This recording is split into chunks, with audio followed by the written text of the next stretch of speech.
누가복음 2장 25절부터 38절까지 말씀 교독합니다. 예루살렘에 시므온이라 하는 사람이 있으니 이 사람은 의롭고 경건하여 이스라엘의 위로를 기다리는 자라.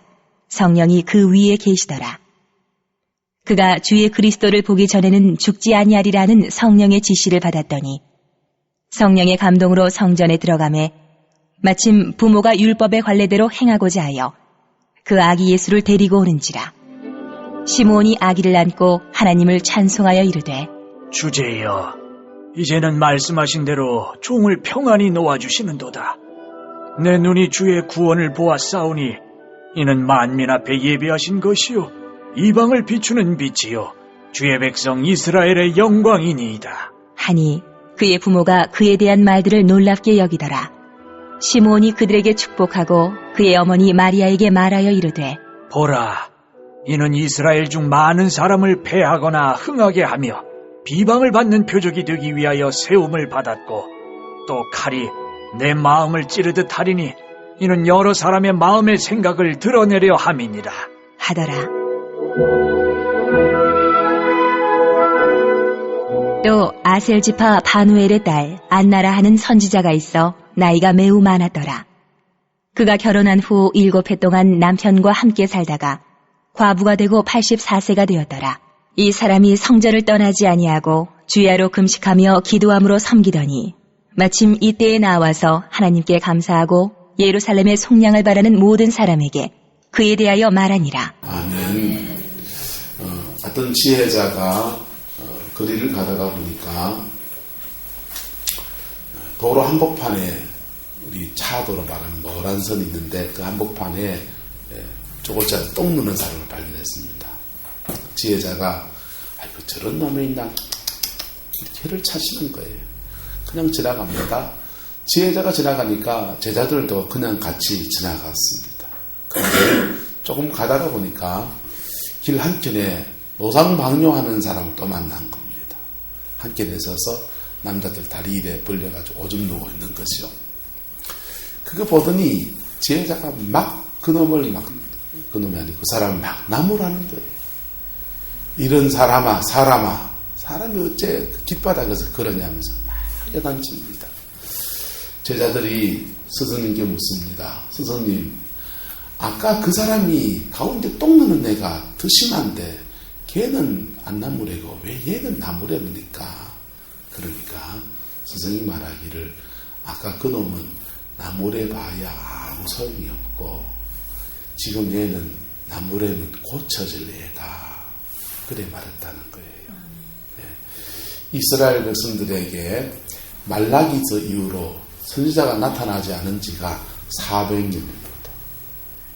구약성경 말라기 선지자 이후로 아무런 선지자가 나타나지 않고 그냥 하나님이 전혀 입을 닫으신 때가 400년이 지났어요.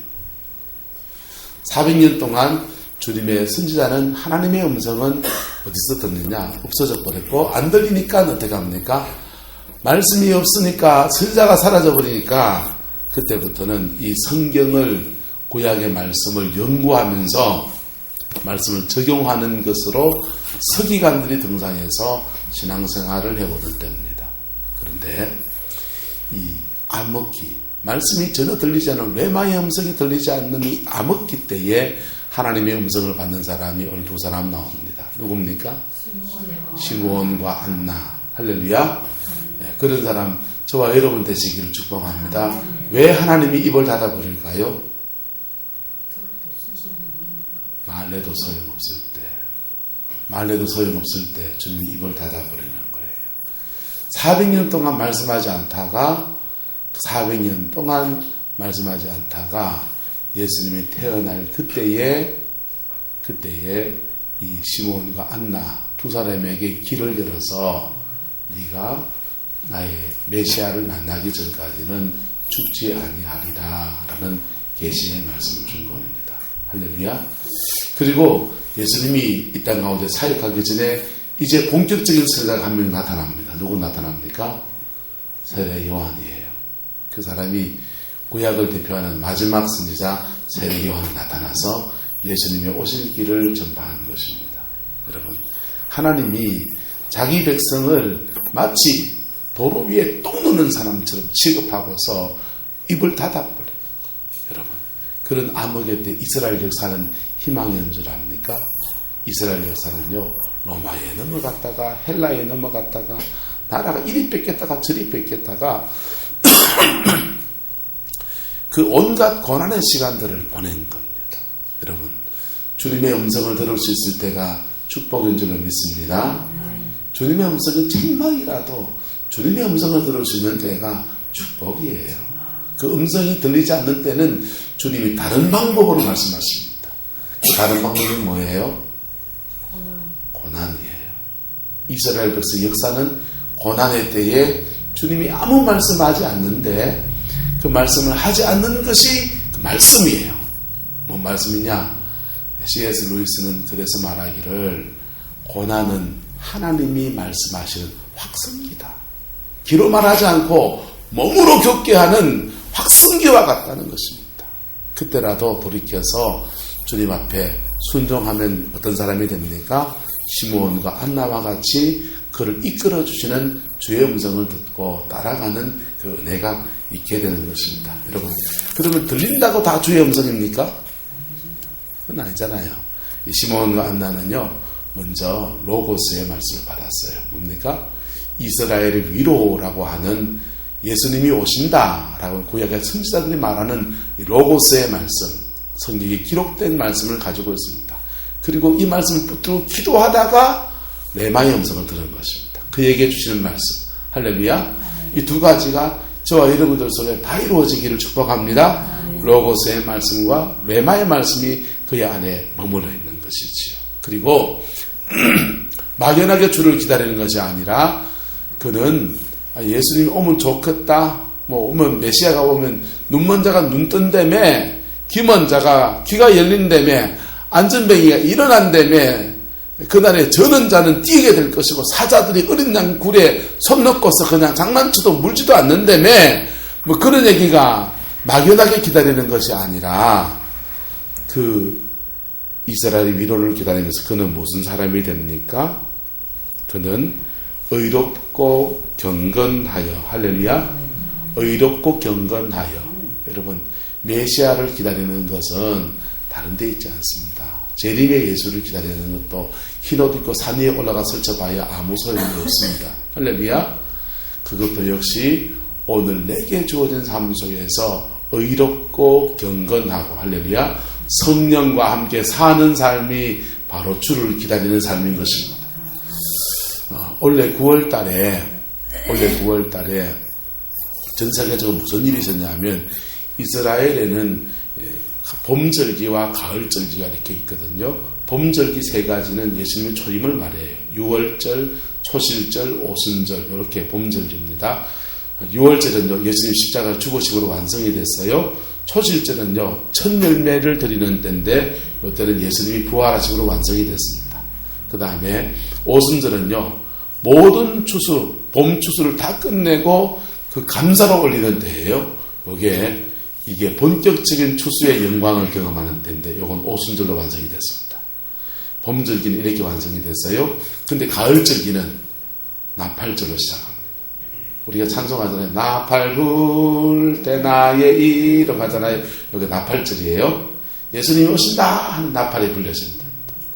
나팔절이 있고 7월 1일날 나팔 보고요. 7월 10일날 뭐하냐 하면은 대속죄일이에요. 이스라엘 백성들은 1년에 한 번 큰 회개의 시간을 갖는 게 대속죄일입니다. 그 다음요, 대속죄일 지나고 그 다음 지나서 뭐냐 하면 장막절이에요. 장막절은 광야에 나가서 이스라엘 백성들이 텐트 치고서 광야 체험하면서 주님과 함께 살 것을 기대하는 날입니다. 근데 이 가을절기 세 가지가 예수님의 재림 때 이루어질 겁니다. 할렐루야. 이건 아직 안 이루어졌어요. 이 가을절기 세 가지가 이루어질, 특별히 장막절, 초막절이 이루어질 때에 주님이 오신다. 이스라엘 유대인들 중에 예수 믿는 사람들 이렇게 생각합니다. 왜? 우리는 날짜와 그 시를 모른다고 믿잖아요. 근데 그 사람들이 성경을 연구해 보니까 초림 때도 그 날짜 그대로 오시거든요. 초림 때도 주님이 십자가에 죽으신 날 6월절 날 그날 죽으시고, 부활도 초실절 날 그날 부활하시고 오순절 날도 성령이 그날 오시고 그래서 봄절기 때도 그날 그대로 오던 것처럼 유대인들 중에서는 가을절기 때도 언제 초막절인지 모르지만은 어쨌든 가을절기도 정확하게 절기를 지켜서 오실 것이다 라고 유대인들은 생각합니다. 근데 지난 9월달이 초막절이었어요. 지난 9월달이 초막절이었는데 그러다가 이 초막절에는 놀라운 일이 있었습니다. 성경에는 주님이 오시는 날에 징조들의 말하기를 처처의 기근과 지진이 있고 그리고 하늘에도 징조가 있을 거라 그랬는데 하늘의 징조를 말하면서 성경은 요엘서도 그렇고 요한계시록도 그렇고 사도행전에서도 뭐라고 말하냐면 한번 합시다. 그날에 해가 어두워지고 달이 핏빛같이 변하려니와 자, 두 가지 하늘의 징조가 있는데 하나는 해가 어두워진다. 해가 새까매진다는 거예요. 그 다음에 달이 핏빛같이 뻘겋게 된다는 거예요. 이게 뭔지 몰랐어요. 해가 어두워진다. 아이고 그런 어두운 전쟁이 나서 하늘이 새까매지나 구름이 끼서 새까매지나 이렇게 생각했더랬습니다.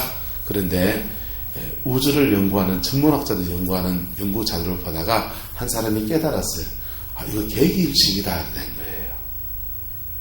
태양과 달과 지구가 일직선이 되면 태양은 누구에 가려지고 달에 가려져서 해는 새까맣게 어두워지고 그 다음 그날 밤에는 달은 태양빛을 머금고 비추어지니까 붉은 달이 되는 거예요. 공교롭게도 그날이 언제나 지난 9월달이었습니다. 그래서 지난 9월달 전 세계의 사람들은 하늘의 징조도 있고 초막절도 있고 바로 이날이 올지 모른다. 그래서 예루살렘 감림산에 떼거지로 모여앉아가지고 주님의 재림을 혹시나 맞을까 싶어서 기다렸다고 그랬어요. 제가 아는 목사님 사모님도 3개월을 이스라엘 가 있었다고 그러는데 날짜를 가만히 꼽아보니까 9월달에 찌더라고. 그 사모님도 아마 거기 초막절 날 예수님 맞이하고 내버리고 가려고 그랬던 것 같아요. 그런데 성경을 자세히 보셔야 됩니다. 성경에는 이렇게 되어 있습니다. 해가 어두워지고 달이 핏빛같이 변하려니와 구원받는 사람은 어떤 사람이냐? 한번 합시다. 누구든지 주의 이름을 부르는 자는 구원을 받으리라. 여러분, 요엘서에나 사도행전이나 요한계시록에나 똑같이 하늘의 징조를 말하면서 그 징조를 아는 것이 구원이 아니고 누구를 부르는 자 구원이라고요? 주의 이름을 부르는 자가 구원입니다. 할렐루야. 여러분 이 마지막 때를 살면서 속지 않기를 바랍니다. 예수님이 처음 오실 때나 그리고 2000년 후에 지금이나 또 앞으로 주님이 또 언제 또 오실지 모르지만은 우리가 주의 이름을 부르는 믿음으로 살아가는 그 삶이 구원인 것입니다. 피 묻은 십자가를 붙들고 사는 게 구원인 것입니다. 할렐루야. 오늘 시므온은요 예수님을 기다리는 그 당시에 모든 사람들이 메시아를 기다린다고 하는데 막연히 기다릴 때에 그는 피 묻은 십자가를 붙들고 그의 죄인됨을 자백하고 하나님 앞에 존재가 의인으로 바뀌어서 그렇게 주를 기다립니다. 할렐루야. 그럴 때 성령이 그의 기다림을 확정해 주면서 위에 임해 있는 거예요. 저와 여러분 더 큰 증거가 있습니다. 성령이 어디와 계신다고요? 머리 위에 계신다고 여러분 안에 계신다고요? 여러분 안에 계십니다. 그게 안 계시다면 여러분 거듭나지 않은 거예요. 여러분 중생의 은혜가 저와 여러분의 부어졌기를 축복합니다. 아니면 아니라고 생각하면 여러분 십자가 앞에 나가서 나의 죄를 직고하고 고백하십시오. 그러면 주님은 여러분의 영혼을 거듭나게 하십니다. 새 인생을 만들어 주십니다. 할렐루야. 거듭날 때에 성령은 우리 속에 쑥 들어오십니다. 쑥 들어오셔서 내 안에 계십니다.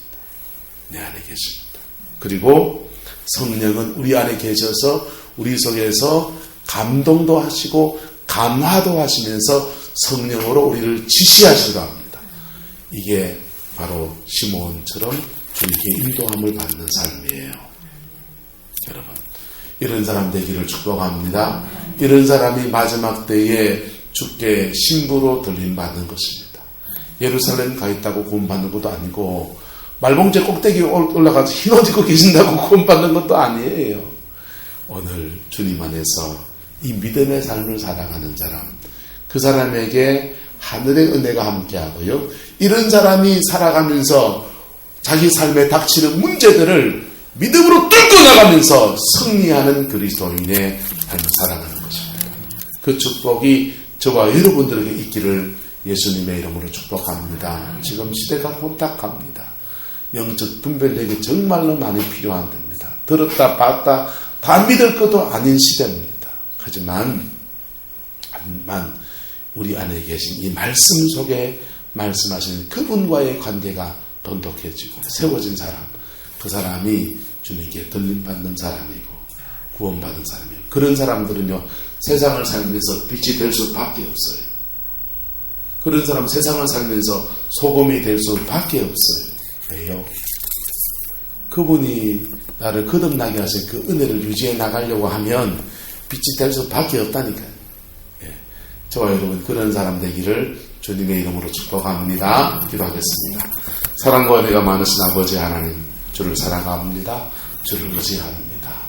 시몬과 안나처럼 하나님이 침묵하실 때에도 주의 음성을 듣고 주를 따라가며 믿음의 아름다운 열매를 맺고 예수를 만나는 축복의 사람 되게 역사하여 주시옵소서. 우리가 나이가 들어갑니다. 주님만 만날 날이 하루하루 더 가까워지고 허리도 약하고 무릎도 약해지고 온몸의 기력도 약해지는 그러한 시대입니다. 주님, 이러한 때에 정말 주를 만날 준비가 되어지게 역사하여 주시옵소서. 하나님 앞에 설 준비가 되어지게 역사해 주셔서 너끈히 구원을 얻으며 아버지 하나님 주님 앞에 더 큰 상을 받는 저희들에게 역사하여 주옵소서. 주께서 함께해 주시기 원합니다. 예수님의 이름으로 축복하며 기도드리옵나이다. 아멘.